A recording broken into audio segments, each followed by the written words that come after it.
Hello everyone, তোমাদের সকলকে স্বাগত জানাই আমার ছোট্ট একটা ইউটিউব চ্যানেলে পূজাস লাইফস্টাইল। তো সকাল সকাল উঠে লুচি আর এক দোকান থেকে আনা ঘুগনি দিয়ে ব্রেকফাস্টটা করে আজকে একটা শ্যুট করব, গেট রেডি উইথ মি। তো তার জন্য রেডি হয়ে গেছিলাম। তো চলো ভিডিওটা কি কন্টিনিউ দেখতে থাকো। জাস্ট এই মাত্র আমি একটা গেট রেডি উইথ মি বানালাম, আর ভিডিওটা বানিয়েছি, ঠিক আছে, কোনো প্রবলেম নেই। ঘরটা কতটা মেসি হয় একটা ভিডিও বানালে সেটাই দেখাবো আমি এখন। তার আগে তোমরা বলো আমার লুকটা কেমন লাগছে। সকালবেলা ঘুমে থেকে ওঠা হয়ে গেছে, উঠে খাওয়া দাওয়া করে আমি মিনিমাম 8টার সময় এসেছি। এখন বাজছে তাও 11টা মতো, 9টা 10টা 11টা, 3 ঘন্টা আমার টাইম লেগে গেল সব বার করতে, সাজতে গুজতে। এখন এগুলোকে ঠিকঠাক করতে আমার আরও টাইম লাগবে। তো এই যে ঘর আর এই যে মেস হয়ে আছে সব, এখন মেকআপ রিমুভ করব। তো তার আগে আমি তোমাদের ভিডিও সেট আপ দেখাচ্ছি। ওয়েট, ব্যাক ক্যামেরা করতে দেখাচ্ছি। ওয়েট,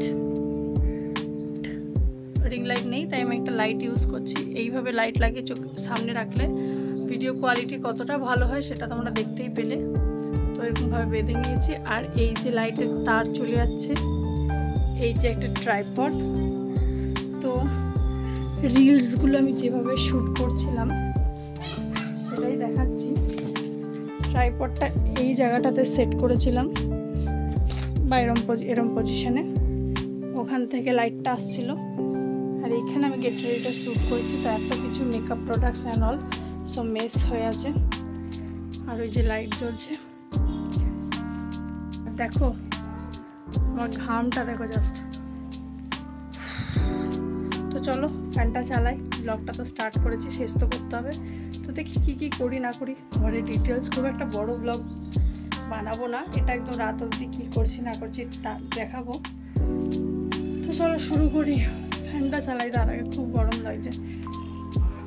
তো এই একটা শ্যুটের পেছনে আমার কতক্ষণের যে খাটনি থাকে সেটা হয়তো তোমরা 1 মিনিটের ভিডিও যেটা দেখো গেট রেডি উইথ মি, সেটা তোমরা হয়তো এই 1 মিনিটের ভিডিওতে পিছনে যেটা আমরা করছি সেটা হয়তো তোমরা দেখতে পাও না।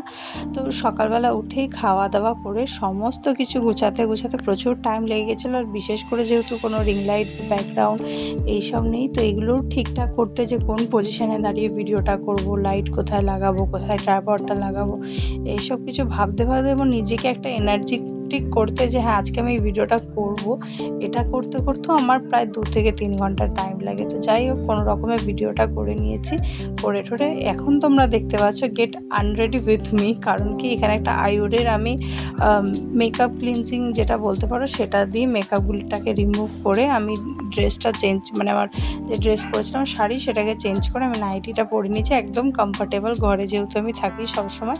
তারপরে এবার আমাকে সব গোছাতে হবে। তোমরা দেখতেই পেলে যে একটা ভিডিওর পিছনে কতটা মেস হয়। এটা শুধু এরকম না যে মানে আমি মেসি হয়ে করি, সেরকম না, যারা করে সবারই এরকম হবেই, কারণ কিছু করার নেই।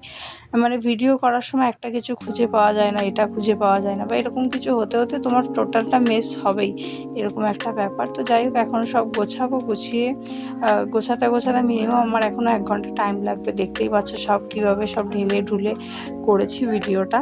তো সব এখন গোছাবো। আর এতদিন ভিডিও কেন আসেনি বলতে পারো, এতদিন না আমার শরীরটা খুব একটা ভালো নেই, মানে সেরকম কিছু হয়ও নি, কিন্তু নিজেকে একটা যে নিজের না শরীরে কোনো এনার্জি পাচ্ছি না কিছুদিন ধরে, যে হ্যাঁ এবার আমি ভিডিও করব, ভিডিও এডিট করব, বা মানে ভিডিও রিলেটেড যেগুলো ব্লগ বানাবো বা কিছু, সেরকম একটা কোনো শরীরে এনার্জি নাই। খালি এরকম মনে হচ্ছে যে সারাদিন যদি একটু পড়ে ঘুমোতে পারতাম খুবই ভালো হতো। তো এরকম মাঝে মাঝে খুব একটা টায়ার্ড দিন যায় যখন আমাদের নিজেদের কিছু করতে ইচ্ছে করে না।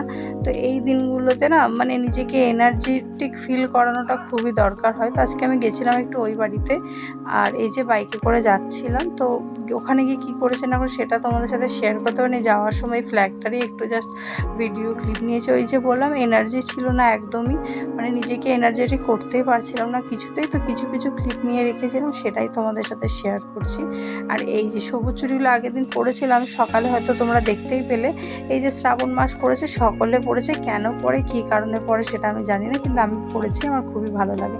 তো যাই হোক, পরেছিলাম চুড়িগুলো, তো তখন ভিডিও করার জন্য খুলে দিয়েছিলাম, তো আবার এই যে পরে নিলাম, পরে তোমাদেরকেও শেয়ার করে দিলাম। এই যে সবুজ চুড়িগুলো না আমার পরতে খুব ভালো লাগে। এবার কেন পরে, কী কারণে পর সেটা আমি জানি না, যদি জেনে থাকি তোমাদেরকে অবশ্যই বলবো। তো এই যে ভাইয়ের সাথে এখন আমরা যাচ্ছিলাম একটু ওই বড় বাবার মন্দিরে। ও খুব জেদ করছিল যে আজকে ও একটু পুজো দিতে যাবে। একদিকে ভালো বাচ্চা কাছে এরকম যে মাঝে মাঝে ভালোই হয় বেশ। যাই হোক, তো ওর জন্য আমারও আজকে একটু যাওয়া হবে মন্দিরে। আমার মাঝে মাঝে ইচ্ছে করে জানো তো, যে একটু মন্দিরে যাই, পুজো দিতে যাই, কিন্তু কাউকে পাই না সেহেতু একা একা যেতে ভালো লাগে না, একটু দূরেই বলতে পারো। তাই ও জেদ করলো, যেহেতু ওর থ্রুতে আমারও একটু যাওয়া হয়ে গেল, তো দুজনে মিলে বেরিয়ে পড়েছিলাম। এই যে দেখো, আমিও যাচ্ছি, ও একটু ঠাকুরের জন্য প্রসাদ নিয়ে গেল। আর এই যে চলে এসেছি মন্দিরের কাছে। পুজো প্রায় অনেকটা হয়েই গেছিলো, আমরা একটু শেষের দিকে এসেছি। এবার ও মন্দিরের সামনে গিয়ে প্রসাদটা দিয়ে এলো, আর আমরা এখন কিছুক্ষণ ওয়েটই করব, কারণ পুজো প্রায় শেষের মুখে। পুজোটা দেখেই একবারে প্রসাদ নিয়ে বাড়িতে যাব। তো মানে শনিবার দিন আমরা যেহেতু নিরামিষই খাই, কিন্তু আজকে কেমন যেন মনে হলো বাড়ি থেকে একটু কিছু খাবার বানাবো। তো যাই হোক, সেরকম আমি পুজো দেওয়ার ইয়েতে আসিনি, যেহেতু কোনো ইচ্ছাই ছিল না। ওই যেহেতু নিয়ে এলো, সে নইলে একটু আমিও পুজো দিতাম, কিন্তু সকাল থেকে নিরামিষই খেয়েছি, কিন্তু তাও ওই যে খাওয়া দাওয়া হয়ে গেছে, তারপরকে জামা কাপড় টাপড় ছেড়ে আসিনি বলে আমি আর সেইভাবে পুজোটা করিনি। এমনি ঠাকুরকে দূর থেকে নমস্কার করে চলে এসেছি। যেটা মন বললো যে না থাক, দেবো না, সেই জন্য আবার বাড়িতে ভাবলাম একটু সন্ধ্যেবেলায় গিয়ে পকোড়া বানাবো, সেই জন্য আর ভাবলাম কি না থাক, পুজো দেবো না।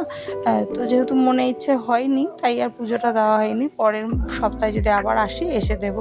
তো দেখো, পুজো হয়ে গেছে, আমরা সকলে মিলে প্রসাদটা নিয়ে নিলাম, আর আমিও নিয়ে নিলাম এই যে প্রসাদ, আর ভাইও নিয়ে নিল। তো দুজনে মিলে প্রসাদ নিয়ে এবার হাঁটতে হাঁটতে বাড়ি চলে আসবো।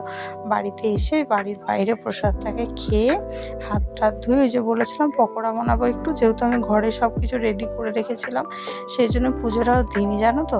এই যে দেখো, ডিম আর আলুটা সিদ্ধ করতে দিয়ে দিয়েছি ঘরে এসে, আর সিদ্ধ হয়ে গেলে ডিম আর আলুটাকে ছুলে গ্রেটারে গ্রেট করব। ডিমের পকোড়াই করব, ওই জন্যই তো বললাম যে সকাল থেকে খুব খেতে ইচ্ছে করছিলো, নিরামিষ খাওয়ার পরেই ডিমের পকোড়া খেতে ইচ্ছে করছিলো। তো মাঝে মাঝে জানো তো, নিরামিষ খাওয়ার পরে না 2-1 বেলা আমার জন্য এরকম টাইপের একটু ননভেজ হয়েই যায়। হয়তো সকাল থেকে নিরামিষ খেলাম, সন্ধেবেলার দিকে হয়ে যায়। যাই হোক, আর ডিমের পকোড়া অনেকে জানো তো কেটে কেটে হাফ হাফ করে বানায়, কিন্তু আমি আজকে এটা গ্রেটারে গ্রেট করে যেরকম নর্মাল পকোড়া বানায় ওইভাবেই বানাবো। এটা কোথাও আমি দেখে বানাচ্ছি না, এটা একান্তই আমার নিজের রেসিপি। আমার মন থেকে ইচ্ছা হলো যে না, আমি এইভাবে বানাবো, তো এইভাবেই বানালাম। আগে কেউ যদি এইভাবে বানিয়ে থাকো বা কে কী দাও, আমাকে একটু জানাবে কমেন্ট করে।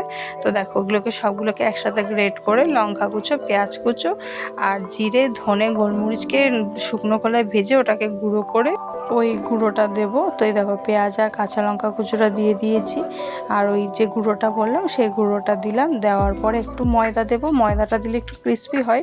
চালের গুঁড়োও দিতে পারো, চালের গুঁড়ো যেহেতু নেই তাই একটু ময়দা দিলাম, একটু বেসন, একটু হলুদ পরিমাণ মতো, এরপরে পরিমাণ মতন একটু লবণ আর একটু লঙ্কার গুঁড়ো দেবো। এই শুকনো লঙ্কার গুঁড়োটা দিলে হালকা একটু ঝাল ঝাল আসে, যেহেতু কাঁচা লঙ্কা সবসময় একটা ঝাল থাকে না। তারপর ওটা ভালো করে হাত দিয়ে মিশিয়ে, যদি পরিমাণ মতো একটু জল লাগে, হালকা একটু জল দেবো, দিয়ে একটা ডো বানিয়ে নেব। এর ডোটা দেখো কীরকম টাইপের, মানে খুব শক্তও হবে না, আর খুব যে একটা নরম সেরকম হবে না। তারপরে যে গ্যাসে কড়াইটা বসিয়ে দিয়ে, তারপরে গ্যাসের মধ্যে তেলটা দিয়ে দেবো। তেলটা একটু বেশিই দেবো, কারণ কি বেশিরভাগ ভাজা ভুজো যেগুলো ভাজা হয় না, এগুলো একটু তেলটা বেশি দিলেই হয়। তো তেলটা বেশি করে দিয়ে গরম হতে দেবো। তারপরে এই দেখো, এরকম হাত দিয়ে গোল গোল করে চ্যাপটা চ্যাপটা করে নিয়ে, তারপরে বড়ার মতন করে এগুলো তেলের মধ্যে দিয়ে ভাজতে শুরু করব। এই যে দেখো, সবগুলো একসাথে অনেকগুলো দিয়ে দিলাম। দেওয়ার পরে অনেকক্ষণ রেখে, যে একদম লো ফ্লেমে দেবো, ভাজা ভাজা যে অনেকটা হয়ে যাবে। এই পিঠটা তারপর একটু উল্টে পাল্টে নেবো। দেখো, উল্টে নিয়েছি, লাইট ব্রাউন হয়ে গেছে, আর এই দিকটা হয়ে যাবে। তারপর আবার একটু উল্টে নেবো। দেখো, এরকম বেশ ব্রাউন ব্রাউন কালারটা যখন চলে আসবে, তারপর আমি তুলে নেব। তো তুলে নেব, একটা প্লেটের উপরেই তুলবো। দেখো, ব্রাউন ব্রাউন কালার হয়ে গেছে। এরপর আমি এগুলোকে তুলবো এই প্লেটটার উপরে। টিস্যু না কিন্তু এটা, হ্যাঁ, ওই যে এগরোল নিচে যে র্যাপারটা দেয় না, এটা হচ্ছে ওই র্যাপারটা। তো ওর মধ্যে তেলটা বেশ অ্যাবজর্ব হয়ে যাবে। তারপর তুলে নিই, আবার একটা খোলা দিয়ে দেবো, ছেড়ে দেবো। এই যে এক এক করে, আর যে কটা আছে সেই কটা ছেড়ে ভেজে নেবো। সবগুলো ভেজে নেওয়ার পরে এগুলোও লাইট ব্রাউন হয়ে যাবে। তবে অনেকক্ষণ ধরে ভেজে ভেজে ওই তুলে নেবো। দেখতেই পাচ্ছ, আস্তে আস্তে সবগুলো ছেড়ে দিয়েছে, আর এগুলোও ভাজা ভাজা হয়ে গেছে। এরপর সবগুলো আমি তুলে নেব। তো এইটা খেতে খুবই ভালো হয়েছিল। মানে দেখো, তুমি যদি ডিম দিয়ে মানে বানাতে যাও মানে ডিম অনেকগুলোই লাগবে, 3-4 জনের বানাতে গেলে। তো এইভাবে বানালে মানে অল্প বয়সের মধ্যে বেশ অনেকগুলোই হবে, আর মুখরোচক হবে জিনিসটা, আর খেতে খুব ভালো। আর খেতে তোমরা অবশ্যই একবার ট্রাই করে দেখো, খেতে কিন্তু খুবই ভালো হয়। আর আমার মুখের এক্সপ্রেশনটা দেখে তোমরা বুঝতেই পারছো যে খেতে কেমন হয়েছে। তো তোমরা ডিম বেশি দিয়ে চাইলে বেশি দিয়েও করতে পারো, যার যেরকম ইচ্ছা কোয়ান্টিটিটা। তোমরা ডিমটা, আলুটা খুব একটা বেশি দেবে না, বাট ডিমটা যার যেরকম ইচ্ছা সে সেরকম দিতে পারো। এরকম একটা খেতে খুবই ভালো হয়েছিল। তো চলো এবার আমি এটাকে ফিনিশ করে তারপর রাতে আর কিছু করবো না, কটা রুটি করব। তো দেখো এই যে আমি খাওয়া হয়ে গেছে প্রায়, আর রাতে 2টো রুটি করবো। আর ভিডিওটা এই পর্যন্তই থাকবে। আর এই যে ভিডিও কেন আসেনি আমি তো বললামই তোমাদেরকে, এতদিন শরীরটা ঠিকঠাক একটা সাথ দিচ্ছে না। তো একটু ঠিকঠাক হয়ে গেলে, একটু ফিল মানে বেটার হয়ে গেলে তারপর আমি অবশ্যই তোমাদেরকে আবার আগের মতন প্রায় দিন ভিডিও দেওয়ার চেষ্টা করব। আর আমি কিন্তু রুটি খুব ভালোই বেলতে পারি। দেখো আমি এই আটার পরোটা, রুটি, তারপরে পকোড়া, এই স্ন্যাক্স আইটেম এগুলো না খুবই ভালো বানাতে পারি। আর আমার রুটিও কিন্তু খুব সুন্দর ফুলে একদম গোল গোল হয়ে যাবে, আর একদম রুটি বেলাটাও পুরো গোল হয়। তোমরা দেখতেই পাচ্ছ আমি রুটিগুলো কীরকম গোল গোল বেলেছি। আর এই রুটিটা ফুলবে, দেখবে তোমরা খালি যে এত সুন্দর ফুলবে। আর আমরা কিন্তু রুটি এরকম ছেঁকে মানে তাওয়ার উপরেই বানাই পুরো রুটিগুলো। অনেকে কিন্তু দেখেছি আমি রুটিগুলো তাওয়াতে হালকা করে সেঁকে নেয়, তারপর গ্যাসের উপরে করে। ওইভাবে খাওয়ার রুটি খুব একটা ভালো নয়, এইভাবে তাওয়াতে সেঁকে খাওয়াটাই ভালো। তো আমরা এভাবেই খাই। তো আজকের ভিডিওটা কেমন লাগলো অবশ্যই নিচে কমেন্ট করে জানাবে। ভিডিওটা ভালো লাগলে চ্যানেলটাকে লাইক, কমেন্ট, শেয়ার আর চ্যানেলটাকে সাবস্ক্রাইব করে অবশ্যই আমাদের পাশে থাকবে। আর ভিডিওটা ভালো লাগলে অবশ্যই নিচে কমেন্ট করে জানিয়ে দিও। তো ভালো থেকো, সুস্থ থেকো, সাবধানে থেকো। আবারও দেখাবে পরে আরেকটা ব্লগে।